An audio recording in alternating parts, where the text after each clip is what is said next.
Morning all of you. हम अपना chapter 18 वाक्य विचार शुरू करेंगे। इसमें हमने यहाँ तक पढ़ लिया था कि आश्रित उपवाक्य वगैरह क्या होते हैं, मिश्र वाक्य का अर्थ के आधार पर वाक्य के भेद हमने पढ़े थे कि अर्थ के आधार पर वाक्य के 8 भेद होते हैं। तो चलिए इन्हें डिटेल में पढ़ते हैं। पहला है विधानार्थक वाक्य।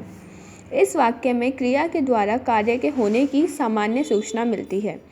इस वाक्य से क्या पता चलता है कि क्रिया के द्वारा ये पता चलता है कि ये कार्य अच्छे से हो गया है। ऐसे ही कोई जनरल इन्फॉर्मेशन मिलती है, जैसे बच्चे बाहर खेल रहे हैं, मैं प्रतिदिन मंदिर जाता हूँ। नेक्स्ट देखिए निषेधवाचक वाक्य।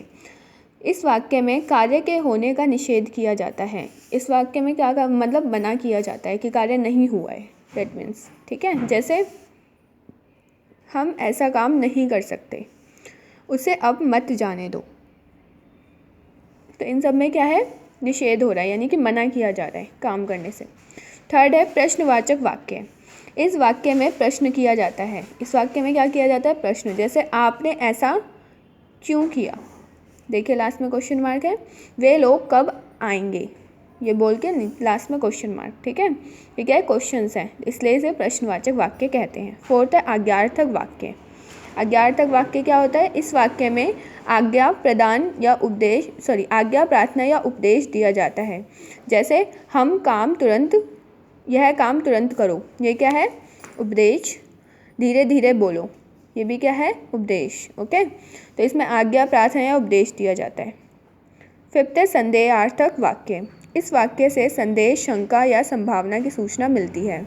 इस वाक्य से संदेह, शक या फिर संभावना, कोई भी ऐसी बात है जिसमें जो कंफर्म नहीं है, उसको हम संदेहार्थक वाक्य कहते हैं।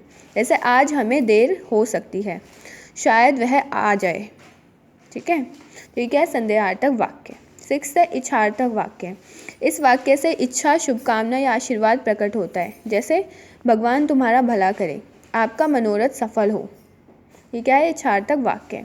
सेवंथ है संकेतवाचक वाक्य। इस वाक्य में शर्त या संकेत दिया जाता है। जैसे अगर तुम समय पर नहीं आओगे तो तुम्हें सज़ा मिलेगी, यदि तेज आंधी आई तो बिजली चली जाएगी। इसमें क्या किया जाता है, संकेत किया जाता है, शर्त दी जाती है या फिर संकेत किया जाता है किसी बात पर या किसी भी होने वाले इंसिडेंट पर। एट्थ है विस्मयादि बोधक वाक्य। इस वाक्य के द्वारा विस्मय, हर्ष, शोक आदि भाव प्रकट होते हैं।